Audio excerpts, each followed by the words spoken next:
Ambiental. Teremos agora a palestra intitulada Coleta Seletiva, uma alternativa viável? Com muito prazer, convidamos o assistente social Paulo Lira Silva Júnior para conduzir esta importante reflexão. O professor Paulo Lira, assistente social da UFAM, é mestrando no programa de pós-graduação em Serviço Social e Sustentabilidade na Amazônia, PPGSS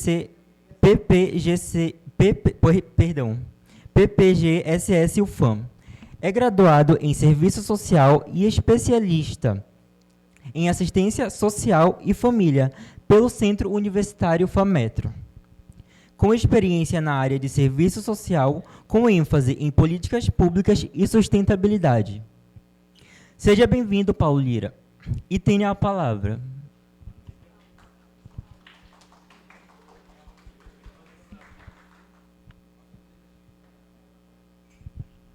Bom, gente, bom dia. Bom dia, gente. Ah, sim, obrigado. Sei que está quase perto do horário do almoço e tudo mais, mas... Então, como já foi apresentado, eu sou assistente social aqui do Instituto e espero contribuir com o debate, né, da área, né, da produção do conhecimento, da engenharia ambiental. É sempre gratificante, ao mesmo tempo desafiador a gente contribuir com outra área que assim, não se assemelha à minha área de formação, né? A gente trabalha aí mais com o campo das ciências sociais, né? Ciências sociais aplicadas, ciências humanas. Então, a abordagem que vai ser feita aqui vai ser mais nessa linha, tá bom? Então, eu espero que a gente possa ser compreendido e também que a gente possa debater sobre o tema que está sendo posto aqui. E também que não caia muito o nível, né? Porque quando eu cheguei aqui, o debate estava no nível, né, professora? Estava num nível muito, muito, muito legal. E eu espero que não que a gente não decaia o nível, tá bom? Então, vamos lá. A proposta da nossa palestra é coleta seletiva, uma alternativa viável? Então, é um questionamento. E, assim, a proposta dessa palestra é a gente sair daqui com alguns, minimamente com alguns questionamentos ou até mesmo incômodos quanto a algumas situações que a gente vai colocar aqui, e eu espero que eu possa proporcionar para vocês esse momento de questionamentos, tá bom? Então, eu vou pedir licença para vocês para eu ficar sentado, tá? Porque eu já sou um senhor de idade e as costas doem. Pode. Obrigado. Todos conseguem ver os slides, gente? Beleza. Então, vamos lá. Como eu já falei, o título da nossa palestra é Coleta Seletiva, uma alternativa viável? Então, assim, a nossa hora de apresentação eu dividi em 3 momentos, tá bom? Nós vamos dar uma pincelada na Política Nacional de Resíduos Sólidos. Em seguida, eu vou apresentar como é que está mais ou menos a questão dos resíduos sólidos, com dados atualizados no contexto brasileiro. E, ao fim, a gente vai fazer algumas reflexões sobre o nosso modo de produção da vida material, tá bom? Então, vamos lá. Bom, a Política Nacional de Resíduos Sólidos ela é regida pela Lei 13.303, de 2 de agosto de 2010. Então, essa política ela é uma construção coletiva que foi feita a partir, né, de trabalhadores e trabalhadoras e movimentos ambientalistas na discussão dessa preocupação, né, desse trato com os resíduos sólidos, né? Então, essa política ela é uma construção coletiva, ela é fruto de um debate coletivo e foi instituída a partir de 2010. Então, assim, é uma política relativamente jovem, né? Tem pouco mais aí vai fazer 15 anos, na verdade, né? Da sua promulgação. Então, é uma política relativamente jovem, né? Tem pouco mais de uma década de instituição. Tá bom? Então, a representação da Política Nacional de Resíduos Sólidos, eu destaco em 3 sentidos. Primeiro, no sentido do marco legal e do marco histórico, que essa política ela representa, como eu falei anteriormente. Ela é fruto de um trabalho coletivo, de uma construção coletiva, né, a partir da preocupação com o meio ambiente e com o trato dos resíduos sólidos da produção da nossa vida material. Ela representa também um avanço no trato com os resíduos sólidos no Brasil, né? E também ela é uma das legislações mais avançadas quando se refere à questão dos resíduos sólidos, né, no mundo. Então, assim, não só falando especificamente da lei de resíduos sólidos, mas das políticas públicas de forma geral no Brasil, em grande medida, as políticas públicas do Brasil, elas são sempre muito avançadas, porque elas passam por um processo de construção coletiva. Então, em grande medida, essas políticas públicas elas acabam sendo referência para outros países, né? Então, a política de resíduos sólidos também ela se enquadra nesse arcabouço de políticas públicas avançadas, né, que o Brasil ele apresenta. Então, a gente, falando da Política Nacional de Resíduos Sólidos, de forma geral, ela apresenta algumas situações, né? Primeiro, ela reúne um conjunto de princípios e objetivos, instrumentos, diretrizes, metas e ações nas mais diversas esferas, visando a gestão integrada do gerenciamento ambientalmente adequado dos resíduos sólidos. Então, quando você pega lá a política para você ler, ela vai apresentar um conjunto de situações, de princípios, de metas, de diretrizes que vão direcionar a questão dos resíduos sólidos, né? Seja na esfera federal, seja na esfera estadual, seja na esfera municipal.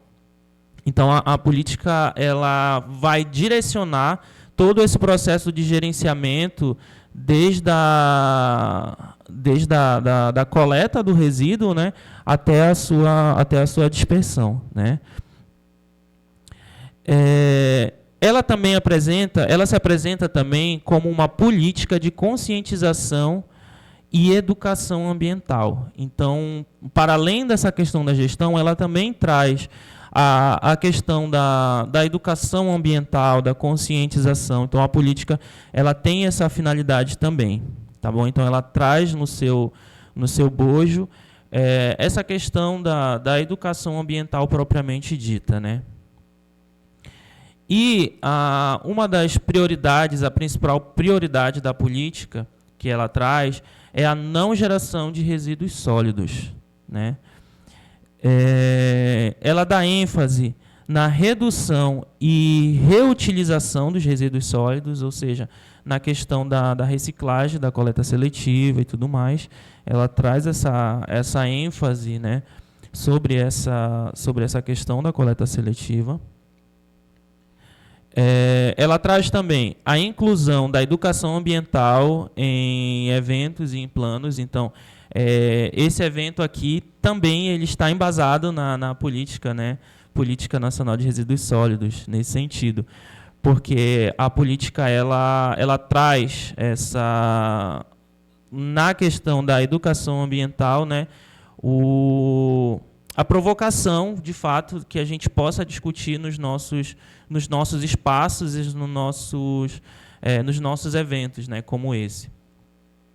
O incentivo na criação de cooperativas e associações de catadores, né, é um dos destaques que eu trago aqui, né, que a Lei 13.305 ela traz, que ela incentiva a questão da criação de associação de catadores e cooperativas, visando aí a questão da reciclagem, né? E também um dos destaques é a ênfase na responsabilidade compartilhada na cadeia produtiva. Ou seja, a política, para além de um processo de de gestão, de educação, de incentivo à reciclagem e tudo mais, ela traz também um processo de busca de responsabilidade compartilhada, né? Ou seja, junto na cadeia produtiva, desde o processo de produção e reprodução das mercadorias e dos produtos que chegam na nossa mesa, a política ela vai fiscalizar e orientar quanto a esses procedimentos e cobra também das indústrias, das empresas que produzem, né, tudo aquilo que chega até a gente e tenta fazer esse processo de responsabilidade, né, quanto à geração dos resíduos sólidos, né, a questão do descarte, enfim. Então, a política nacional de resíduos sólidos, de certa forma, ela vai desde a gestão, a educação e fiscalização e o processo de participação da sociedade, que a gente chama nas ciências sociais de controle social, ou no serviço social também, né? Que é justamente essa participação da sociedade, né, na questão dos conselhos de fiscalização. Então, a política ela traz essa questão do controle social também, né? E essa participação, essa tentativa de articular aí todas as esferas de governo a questão da iniciativa privada, né? Então, ela, de forma geral, ela tem esse panorama, né? E aí a gente, dentro da política, a gente traz aqui a situação da coleta seletiva, né? O que diz a política sobre a questão da coleta seletiva, né? Primeiro, a coleta seletiva, no entendimento da política, é a separação dos resíduos conforme a sua composição. E ela diz o seguinte também sobre a coleta seletiva, que a coleta seletiva ela é um instrumento educativo, seja na forma da educação ambiental, da separação dos resíduos conforme a sua composição, né, até a questão da produção do conhecimento, a questão da pesquisa, né. E a coleta seletiva é entendida também como uma política pública, né, a partir da gestão dos resíduos, né, recuperação e reciclagem, né, e plano em todas as esferas da União, seja nível federal, estadual ou municipal. E a cooperação e controle social, né, incentiva a criação de cooperativas e a associação de catadores. Então, a política ela entende a coleta seletiva a partir dessas três vertentes, né? Como ela traz o conceito, na verdade, da coleta seletiva, e aí ela traz dentro desse conceito essas duas vertentes, como um instrumento formativo e como uma política pública também. Então, assim, percebam que a Lei 13.305/2010, ela é bem completa, bem fechada e bem, pode-se dizer no popular, bem amarrada, né? Porque ela traz, além de conceitos, todo esse arcabouço legal capaz de fazer o processo de gerenciamento dos resíduos sólidos, né? No entanto, e aí a gente vai para o segundo ponto. Primeiro eu apresentei para vocês o que diz a lei, né, o que traz na lei, e agora eu vou trazer para vocês o panorama dos resíduos sólidos no Brasil. Então, assim, nesse momento, se eu falar alguma atrocidade, professora, por favor, peço desculpas, tá? Porque eu sou de humanas. Mas a gente entende um pouquinho de dados, né? Então, eu trouxe alguns dados aqui para vocês do Sistema Nacional de Saneamento Básico no Brasil, tá bom? Então, eu vou apresentar aqui para vocês o que o sistema traz sobre a questão dos resíduos sólidos, né? Então, o que diz aqui os dados do Sistema Nacional de Informações em Saneamento Básico?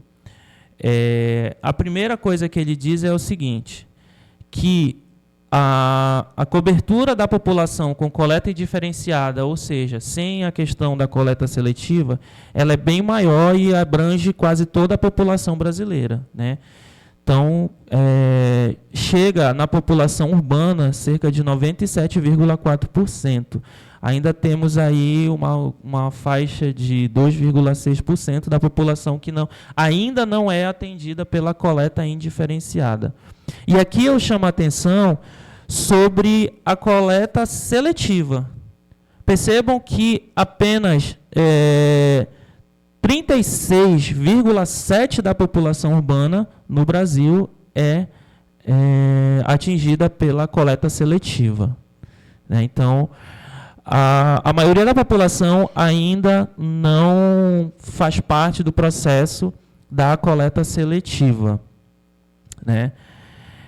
Outra questão aqui é sobre a disposição em solos, tá?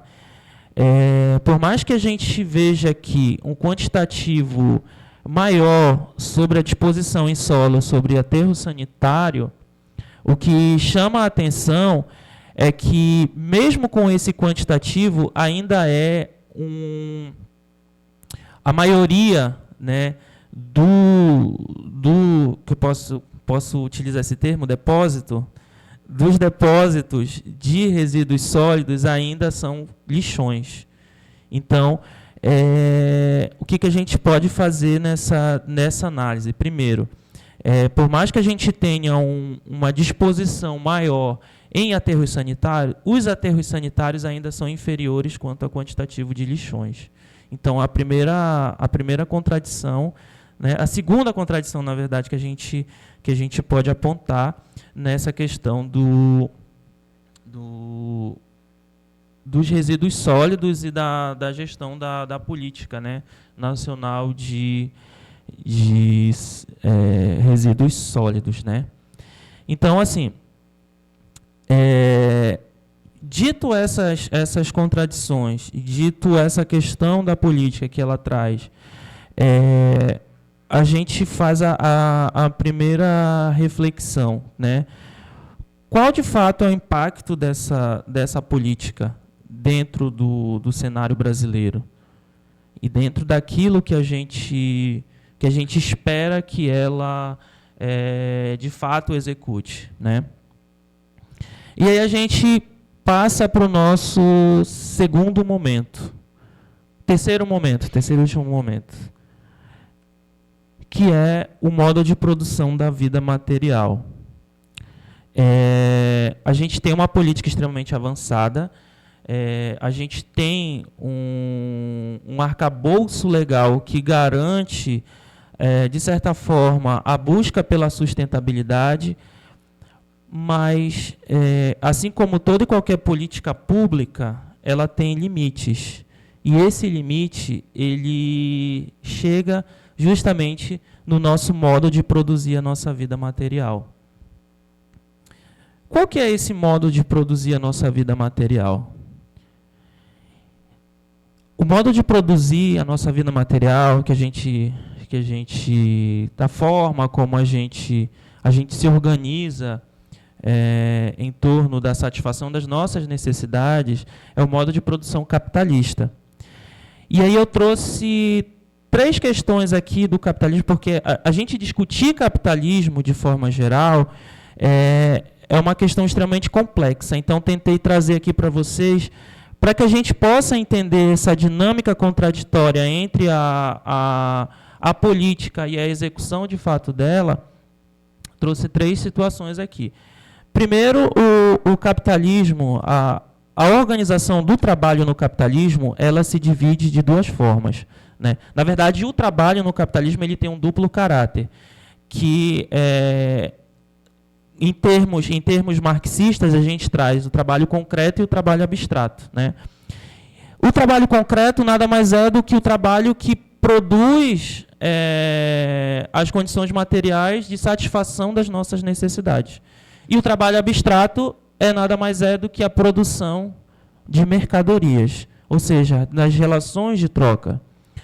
E dentro dessas relações de troca, o capitalismo ele traz uma lógica, que é a lógica universalizante do trabalho abstrato. O que seria essa lógica? Que é a produção de mercadoria e que tudo é passível de se tornar mercadoria. Inclusive os nossos corpos, dentro dessa sociedade, são mercadorias, né?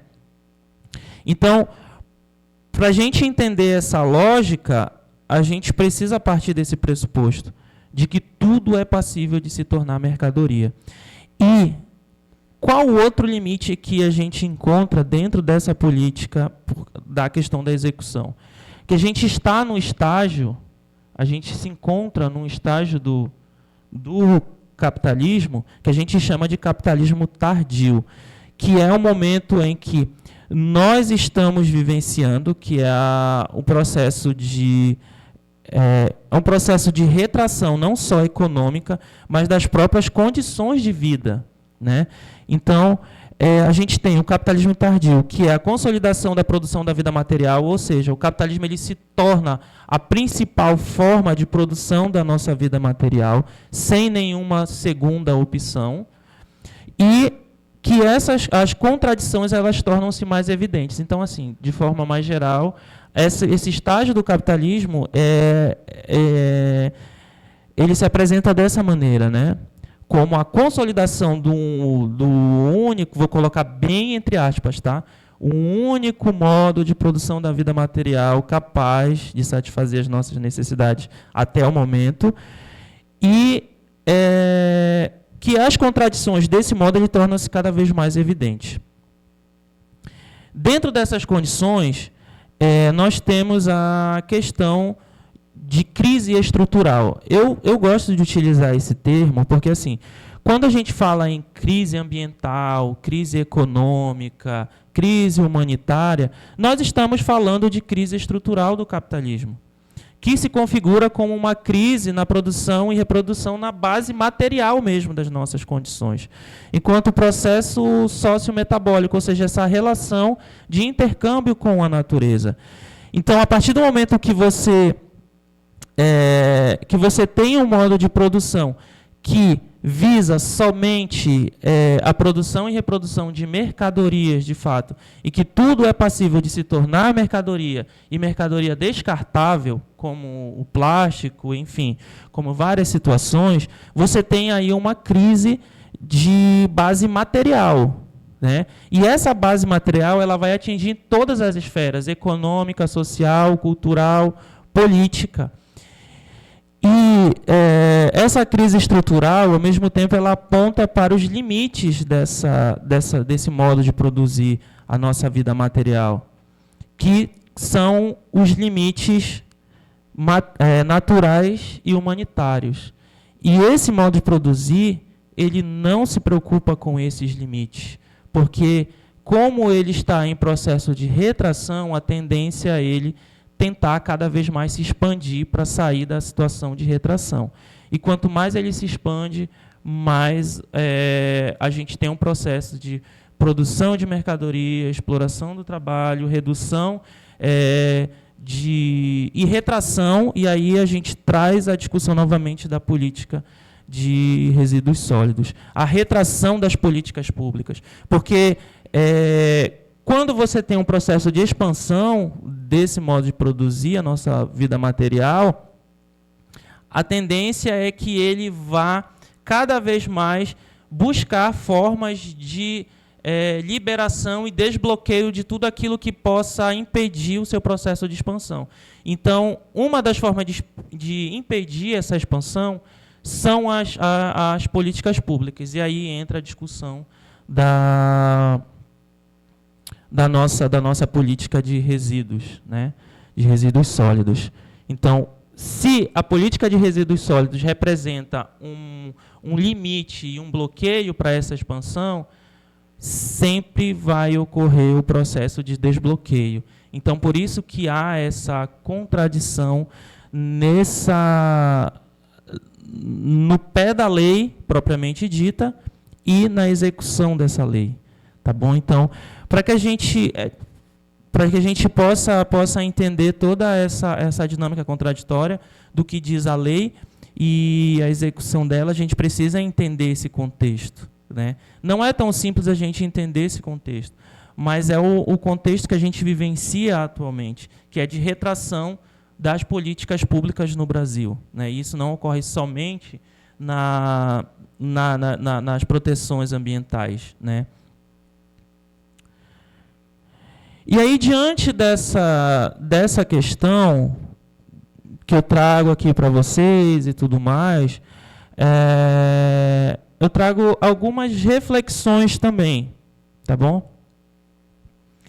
A primeira é: a coleta seletiva, diante do contexto apresentado e diante da legislação vigente, a coleta seletiva, ela é uma alternativa viável ainda?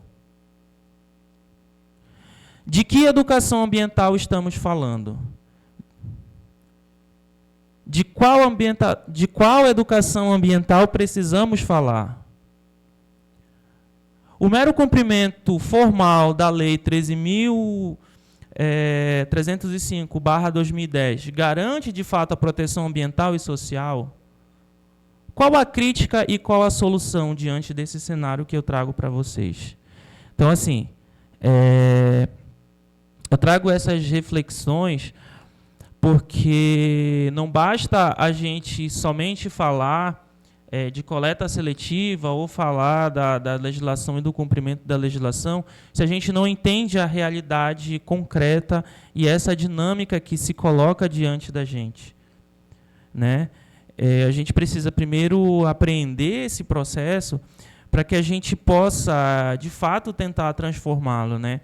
E, a meu ver, a coleta seletiva, ela, durante todo esse processo que a gente vivencia até os dias atuais, ela torna-se inviável dentro desse sistema de produção da nossa vida material.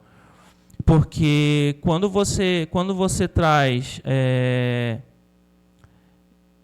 condições individuais de resolução de um problema que é coletivo, esse problema ele tende a aumentar cada vez mais.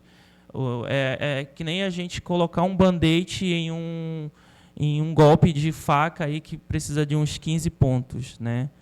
Então, nesse sentido, dentro das condições que nós vivenciamos, né, a coleta seletiva e a mera execução da política, tal como ela está, ela não garante e não resolve o nosso problema quanto à questão dos resíduos sólidos no Brasil.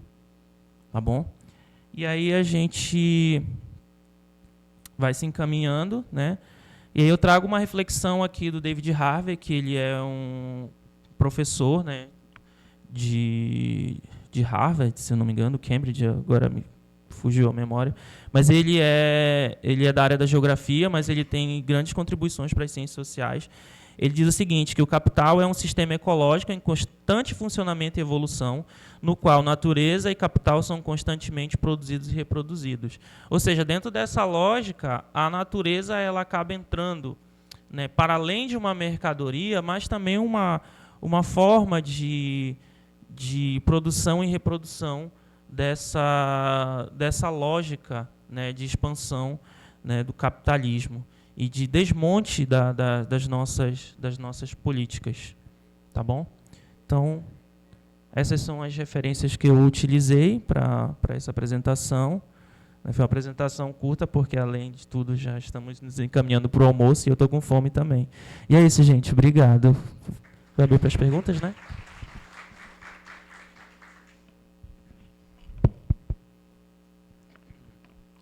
Agradecemos ao mestre Paulo Júnior pela palestra esclarecedora sobre coleta seletiva, que nos convidou a refletir sobre a importância da gestão adequada dos resíduos sólidos. Abrimos agora o espaço para perguntas, comentários e contribuição do público. Quem desejar participar, por favor, levante a mão.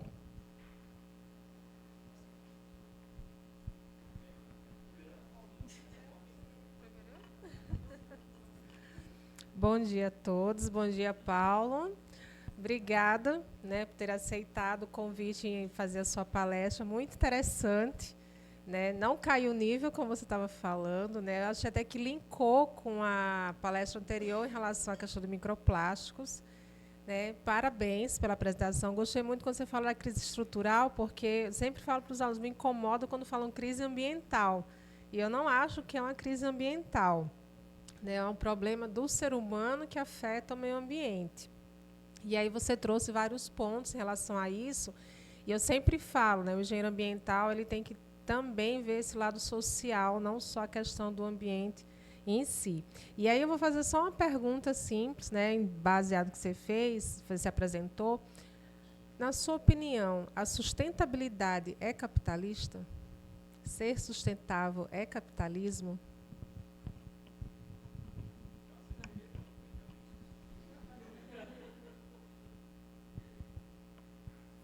Vou responder ou...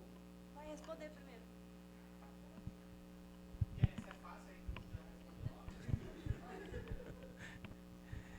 A sustentabilidade é capitalista. Pega uma cerveja lá, Carlos, para a gente abrir essa discussão aqui.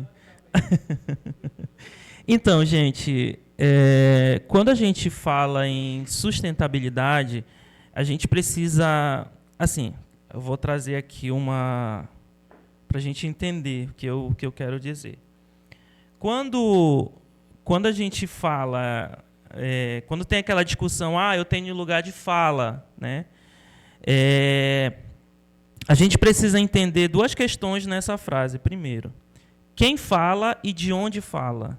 Porque quando você fala lugar de fala, você está falando de tempo e espaço, né? Então, assim, qual o lugar de fala da sustentabilidade? Quem criou a questão da sustentabilidade?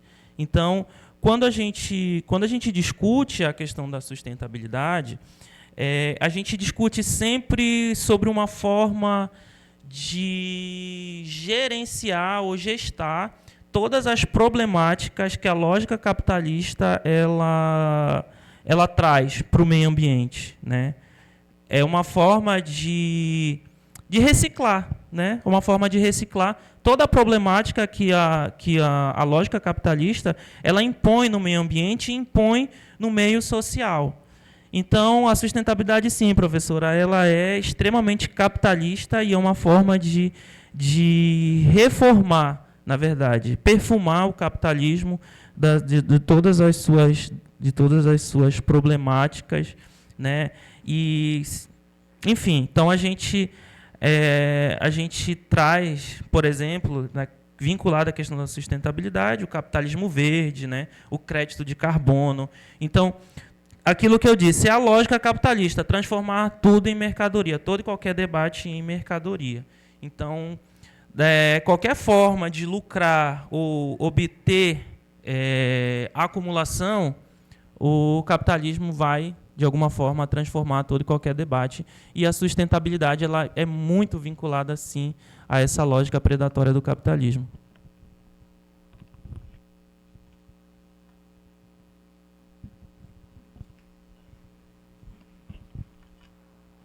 Bom dia. É muito bom a gente fazer esse link. Eu acredito assim que quando a gente está acostumado a falar engenheiros com engenheiros, agrônomos com agrônomos, e aí vai e fica aquela segregação, né? Mas eu acho que esses momentos são muito importantes e eu tenho tentado me adaptar a uma nova fala, né, com pessoas que eu tenho conhecido na caminhada, de que a gente não fala muito hoje em dia, sobre conscientização, a gente fala sobre sensibilização. E aí essa parte que a professora Juliane e o Paulo tocam, de que entender toda a problemática não é uma questão ambiental só, socioambiental, é capitalismo, é mais outras coisas aí que a gente coloca no meio, e a gente fica com muitas dúvidas, né? Mas aí, em cima disso, eu acho muito importante o que o Paulo traz, com essa visão social do problema. E aí, hoje em dia, é muito importante a gente falar sobre o meio ambiente e tentar linkar com alguém da saúde, por exemplo. Traz alguém da saúde aqui, que é o que vai acontecer em outros momentos aqui, de trazer um profissional da saúde e mostrar qual que é o impacto disso na saúde do município, por exemplo. quantos atendimentos a mais são causados por conta da queimada? Quantos atendimentos a mais ou problemas de barriga aí, verminoses, disenterias e companhia, são causados por conta de uma água mal cuidada? Então, assim, trazer essa relação é muito importante. Então, assim, só queria pontuar mesmo que é importante a gente sair da nossa zona de conforto, né? Ele falou, não sei se eu vou baixar o nível, como é que... Não, saia da zona de conforto, converse com pessoas de outras áreas. A gente que está saindo da academia ou que está se construindo aqui dentro, a gente precisa muito entender a relação da engenharia ambiental com a saúde, com a educação ambiental, com tudo que ela trabalha. Então, assim, ele pontuou em um momento ali de que a gente não consegue ver uma efetividade na coleta seletiva, porque a gente já falou muitas vezes aqui, o caminhão vai e junta tudo, e a gente separa aqui, mas o caminhão é um só, e quando chega lá no lixão está tudo junto. E assim, pensando na lógica, né, do que se espera da coleta seletiva, realmente juntou tudo e vai para o lixão. Mas assim, pensando socialmente e infelizmente também, saber que tem pessoas lá que dependem desse lixo para se alimentar, se vestir, comer, né? Chegar lá uma sacola que só tem latinha, é um presente para aquela pessoa, porque ela não vai ter que catar 50 latinhas separadas no meio daquele monte de lixo. Ela achou 50 ali num saquinho já. Então, assim, parece que não, mas é um impacto positivo que a gente pode fazer com pequenas ações dentro de casa mesmo. É isso.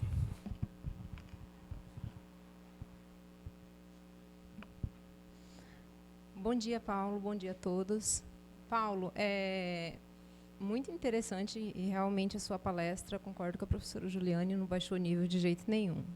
Inclusive, foi o que ela disse, casou com a outra palestra, né? Eu percebi que vocês dois, inclusive, têm uma mesma visão, principalmente quando ela ressaltou, professora Thais, que a reciclagem é uma balela, né? Isso, na verdade, me impactou e que eu comecei a olhar a reciclagem por um outro olhar, por um outro ver, na verdade, né?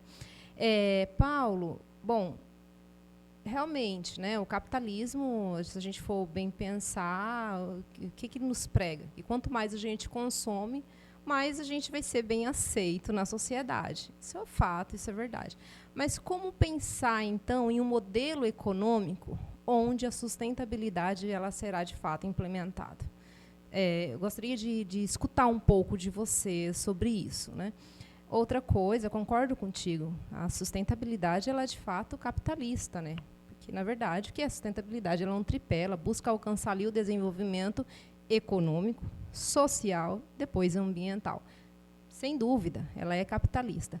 Mas como pensar hoje, né, em um modelo econômico que, de fato, né, a gente conseguiria implementar, por exemplo, a lei de resíduos sólidos, que ela é linda, ela é maravilhosa na teoria, mas para implementar ela realmente em um modelo em que a gente vive é extremamente complicado. É onde a gente encontra essa dicotomia aí que você falou. A gente não consegue avançar por conta disso.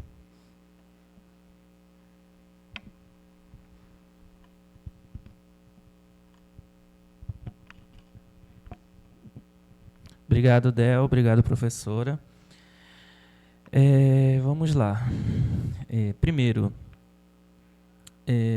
quando a gente fala de reciclagem, fala de coleta seletiva, né, a professora já colocou anteriormente, né, que e já foi reforçado aqui que é balela realmente.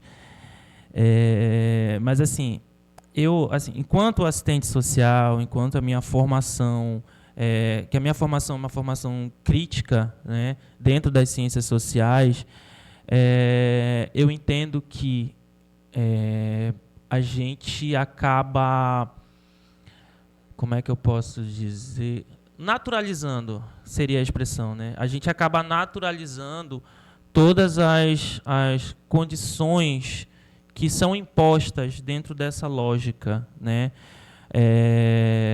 Você falou, Del, que beleza, não tem efeito, mas para um catador, para ele é legal se ele conseguir 50 latinhas para ele vender, né, e não entrar no lixão e tudo mais, né?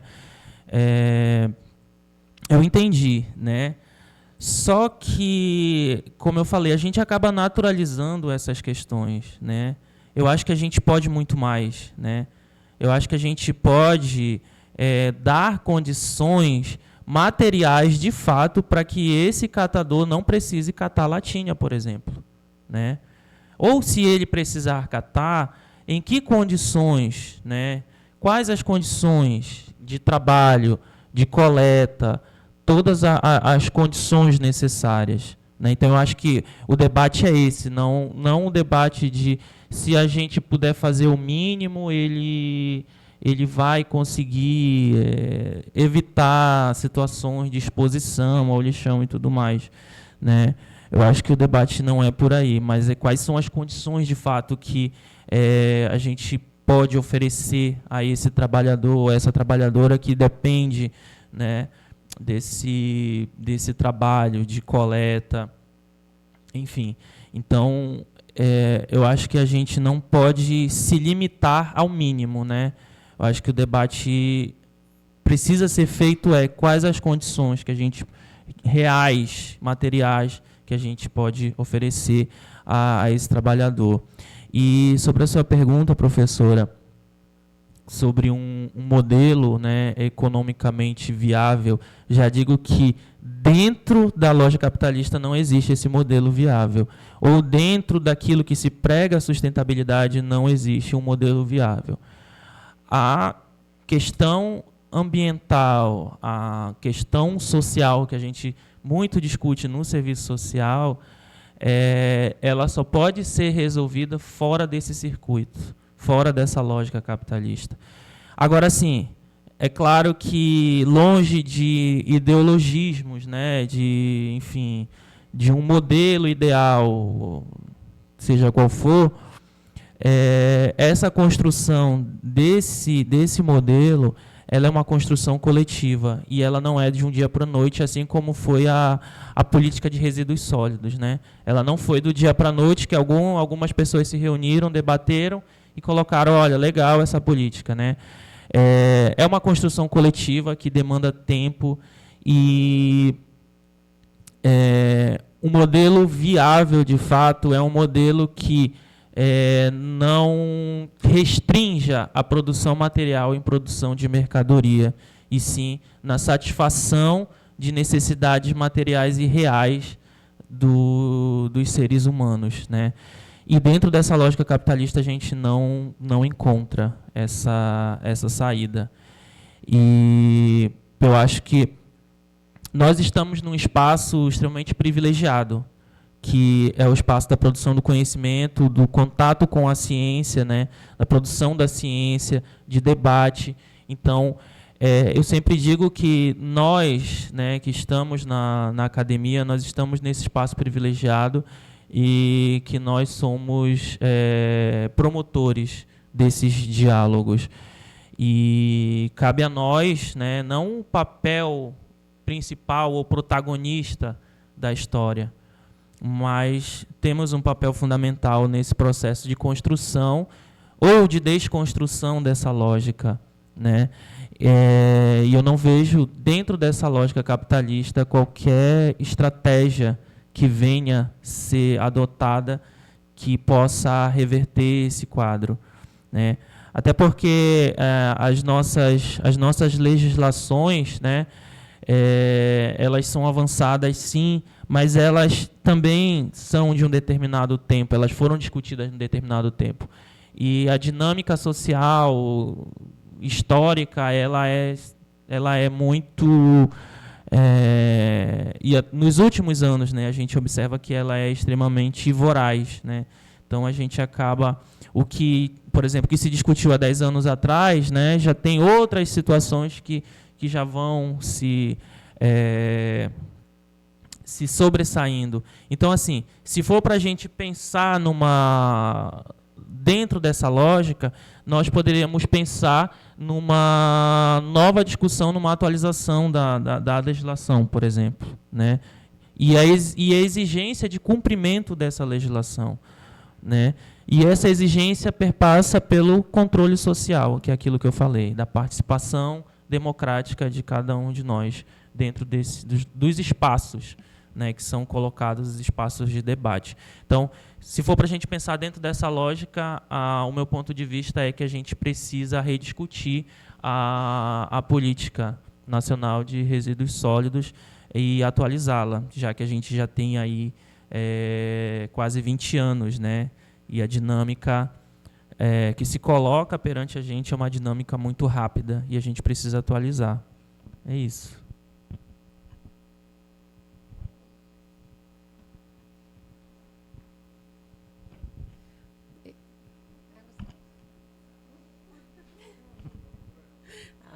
Vou ser rápido, né? Só mais um, mas você acabou contemplando o que você ia falar, porque em relação à sustentabilidade, eu até sempre falo para os alunos, né, que a sustentabilidade ela é cobrada justamente por quem mais impacta o ambiente. Se a gente olha a base financeira, né, então quem está ali na base, que são as pessoas de baixa renda, são os mais sustentáveis, né? E aí as pessoas que têm mais bens são os que mais fazem o impacto.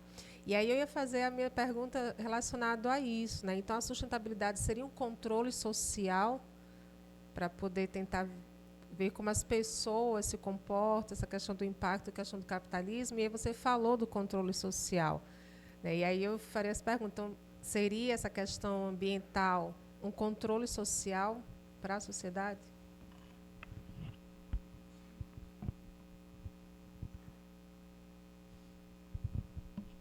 Então, dentro dessa lógica, sim, né?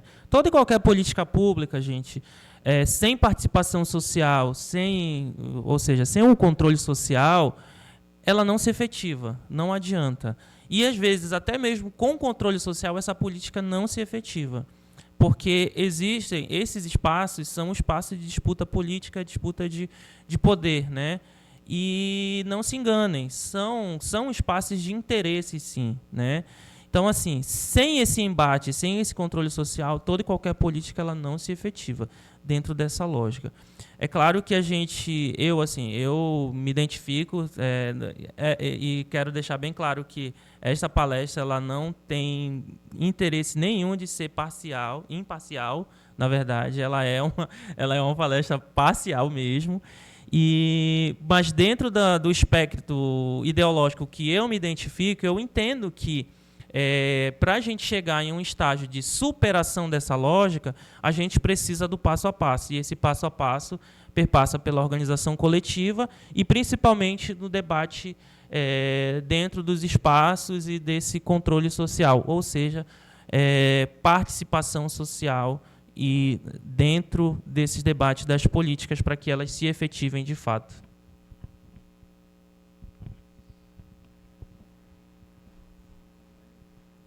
Obrigado. Em primeiro lugar, parabenizar aí pela palestra. Eu achei sensacional porque ela ajudou em conceitos básicos, né? Eu sempre, nas minhas aulas, tento chamar a atenção, né, para o fato de que nós estamos formando profissionais.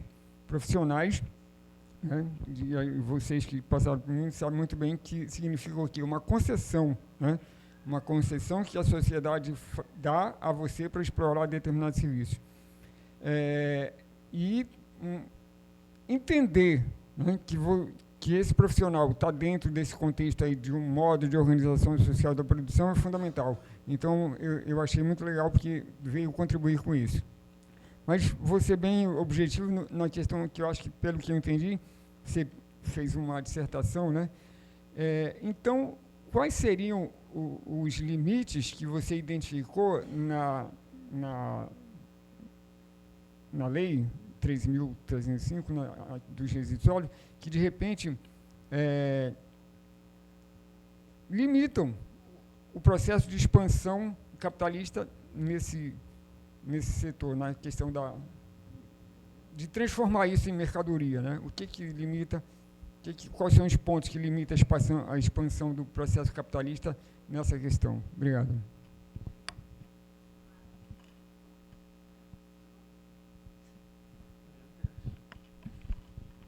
Gente, calma. Tá, vamos lá. Primeiro, professor, muito obrigado pela sua pergunta. Eu queria lhe dizer que a minha dissertação, na verdade, ela não foi voltada para a questão de sustentabilidade ou questão ambiental. A minha dissertação ela foi voltada para a área da saúde. Mas, assim, como o meu programa é serviço social e sustentabilidade na Amazônia, a gente acaba discutindo, né, de forma generalista, né, pode-se dizer assim, genérica ou generalista, enfim, sobre esses aspectos ambientais. E, assim, todo e qualquer... E aí, falando da minha área, quando a gente tem uma disciplina, na verdade, política social, que é 1 e 2. Tem, na UFAM, se não me engano, até a 3, política social 1, 2 e 3. Quando a gente estuda a base das políticas públicas, a base das políticas sociais, e o desenvolvimento delas a partir do século XX, a gente entende que, com a expansão, a crise da década de 1970 e o processo de expansão e retração novamente, que, na verdade, essa crise da década de 70 ela só se agravou a partir de 2008, é a mesma crise que a gente ainda vive desde a década de 70, por isso que a gente chama também de crise estrutural.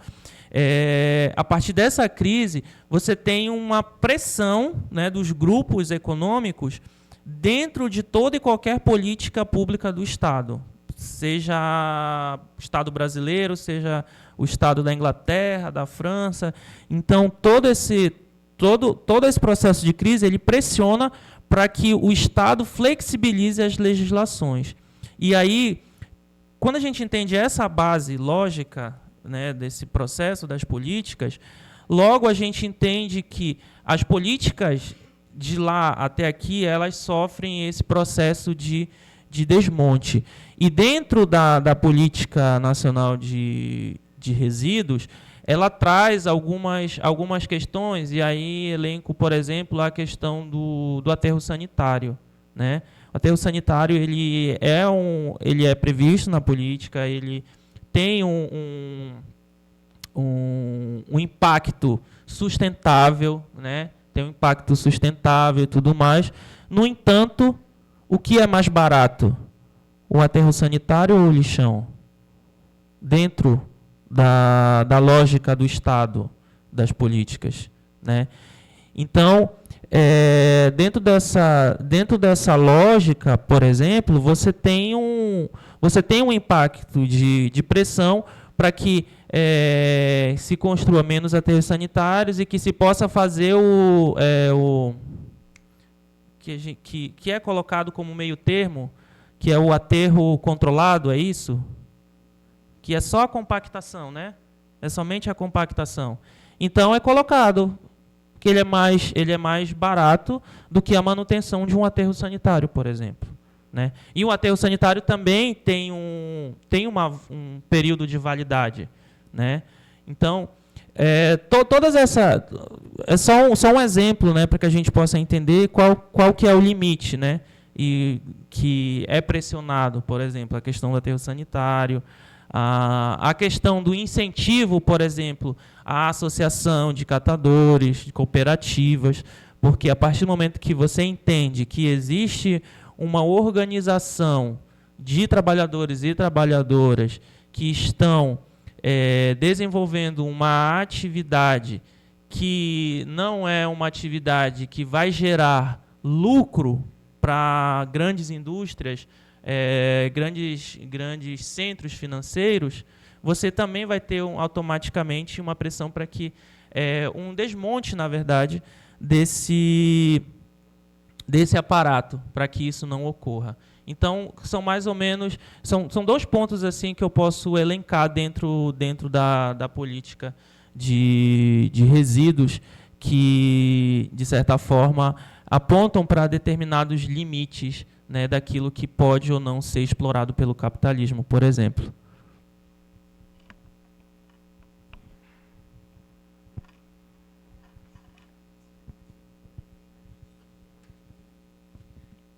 Boa tarde. Então, só mesmo para parabenizar, né, foi uma apresentação muito boa, como os outros professores já falaram, né, que foi muito boa, só que eu tenho uma dentro, tanto que teu professor Heron repetiu, sobre na parte da lei de política, que é 12 mil, Tanto que está bem ali na referência. Ó. E na tua apresentação, passou a apresentação toda falando 13 mil. Aí o professor Aaron repetiu. Só assim, porque tem umas pessoas que ainda não chegaram nessa disciplina para ver a parte das leis, eles poderiam bem acreditar que é a lei 13 mil, né? Só que não existe essa lei. A lei certa é a lei 12.305/2010. Tanto tá bem ali na referência. Só isso, gente. Desculpa que Paulo, não é uma crítica, não. Só que é tipo assim, eu sou num grupo de pesquisa que qualquer coisinha assim, a gente já... Não, assim, são críticas boas, porque às vezes isso aí foi um erro de digitação, né? Foi um erro de digitação. Só que aí é um erro de digitação, só que aí é uma coisa que que nem tem uns meninos que são calouros, então eles não sabem, então eles iam acreditar que a lei é 13 mil. Aí é por isso que só mesmo, não é? É porque a gente, né, fica assim, como a gente já sabe qual é a lei verdadeira, aí a gente nós estava se coçando aqui. Aí as meninas, eu digo, não, mano, esquenta não que eu vou falar.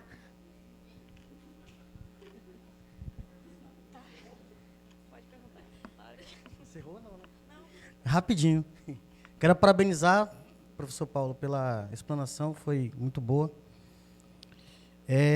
Agora, achei legal esse link que você trouxe, eu acho importante também a gente trazer isso para dentro do nosso curso, né? Trazer os técnicos para poder compartilhar conosco as suas visões.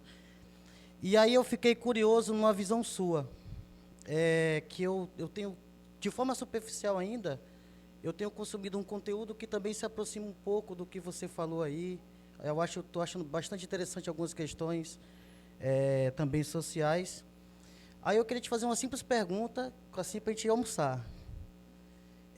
Se o nosso sistema não fosse esse predominante capitalista, quais assim, características relacionadas ao costume, comportamento humano, seriam mais ou menos diferentes que impactaria nessas questões de costume humano, né? Como a professora falou aqui na primeira palestra, de consumir o plástico.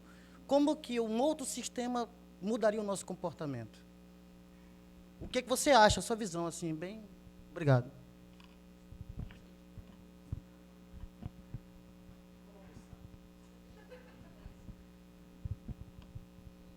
Desculpa, viu? Primeiro eu quero pedir desculpas pelo erro de digitação, mas na verdade eu também peguei a lei aqui de um material que eu tinha lido, mas tá bom. Desculpa, viu? Sobre a sua pergunta, professor, obrigado pela sua pergunta. Assim, é muito difícil a gente pautar o nosso debate em algo que não existe de fato, né? Ou fazer suposições. Se não fosse... Aí a gente traz aquele debate, se não fosse o capitalismo, a gente estava caçando até hoje com arco e flecha, ou enfim. Mas, assim, o que eu posso dizer é que até mesmo o capitalismo ele se desenvolveu de forma cooperativa. Não foi uma pessoa, por exemplo, que desenvolveu, por exemplo, a indústria. Não foi uma pessoa só, foi o trabalho coletivo que desenvolveu e que trouxe todo esse processo. Os resultados e a configuração política é que determina a base material de como é que essa base material vai ser utilizada. A divisão social do trabalho, na verdade, que determina, né? Então, assim, se formos para a gente fazer uma suposição, eu diria que se nós tivéssemos uma divisão social do trabalho em que houvesse igualdade nas relações de troca, nós teríamos uma sociedade bem melhor e bem diferente dessa que a gente vivencia. E aí eu falo igualdade, aí eu levo em consideração, não estou levando em consideração as necessidades particulares, né? Eu levo em consideração as necessidades sociais, porque enquanto ser social, nós temos necessidades que elencam todo o processo de relações sociais. Então, dentro das relações sociais, se nós tivéssemos relações de trocas, relações comerciais igualitárias, né, eu acredito que a nossa sociedade seria bem melhor, porque as relações de trocas que nós vivenciamos, elas não são igualitárias, e a gente percebe isso no nosso dia a dia, todo o processo de desigualdade dentro do meio urbano, por exemplo, né? Por exemplo, quem é que reside aqui no centro de Humaitá, né? Quem é que reside à margem dos igarapés, dos açudes, enfim. Então, nessa perspectiva, eu penso que se nós tivéssemos uma relação de cooperação e de relações de igualdade de troca, a nossa sociedade seria bem melhor nesse sentido. Alguma pergunta? Tá, eu particularmente quero perguntar uma coisa. Já a gente vai sair para o almoço, gente, calma. Mas é uma questão de tipo, o sistema global do governo nível mundial é capitalista, né? E realmente fica muito difícil ser sustentável em um sistema capitalista. Só que eu queria saber se somente seria necessário uma mudança de sistema governamental para ser possível desenvolver essa sustentabilidade, porque assim, por mais que em algum sonho a gente mude, né, sonho que eu diga para uma sociedade ideal e deixe de ser o nosso país capitalista, ainda assim a grande parte a nível global manteria o sistema. Eu queria saber se teria alguma forma que para a gente começar hoje para resolver essas questões. E outra coisa é que, por exemplo, muito se fala sobre a conscientização em escolas e tudo. Só que, ainda assim, os maiores poluidores e que contribuem para esse tipo de problema acabam sendo as grandes indústrias. São as pessoas que estão sempre na classe muito alta. E essas pessoas não é falta de conscientização, porque acredita-se que quanto mais a pessoa tem um nível financeiro alto, mais conhecimento essa pessoa tem. Então, automaticamente, ela já sabe disso, já sabe que não pode, ela só, em teoria, não se importa, porque no nível de algo terrível acontecer, tipo, entre aspas, o mundo acabar, né? Porque o mundo não vai acabar, só está ficando cada vez mais difícil a vida, só que nesse nível essas pessoas têm recursos para no futuro manter até suas próprias gerações. Quem não teríamos somos nós. Então eu queria saber se teria uma questão de não... Hoje tem penalidade, só que nada tão grave. Existem multas, né? Questões de licenciamento, existem multas, algumas penalidades com crimes federais, etc. Só que nada de âmbito tão grande que resolva, no sentido de que uma grande indústria não vai manter repetindo o mesmo erro, sendo que ela pode pagar para se livrar desse problema. Aí é meio que isso. Em sua opinião, qual que seria o ideal para a gente começar hoje, de forma que lide com as grandes indústrias, sem penalizar as pessoas de classe baixa, que acabam sendo as que menos comprometem o meio ambiente em si? Meu Deus. Calma, vamos por parte. Você começou falando do sistema global, e aí veio para uma situação mais micro, né? Vamos lá. Primeiro, já houve essa tentativa, né, de reformar ou reformular o capitalismo, né?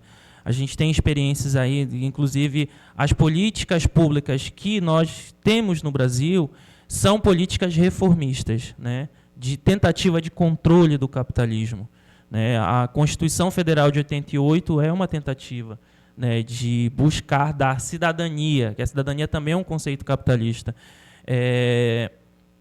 dar cidadania aos trabalhadores e trabalhadoras, né? Então, nós já tivemos essa experiência, e essa experiência falhou, e continua falhando, e vai falhar, porque nós estamos em tempos de crise estrutural, de avanço, de tentativa de avanço, porque o capitalismo não tem mais para onde se expandir. Então, ele precisa criar novos mercados para ele se expandir. Então, para criar novos mercados, ele precisa ser brutal nesse sentido. Brutal mesmo, não levando em consideração os limites ambientais e humanos. E toda e qualquer tentativa de controle, nesse momento, ele vai ser em vão. Tanto que tudo isso que foi falado aqui, aí já falando num contexto global que você trouxe, nós temos um avanço dos movimentos de extrema-direita, movimentos neonazistas, neofascistas no mundo todo. Nós temos aí, cada vez mais, estamos à beira de uma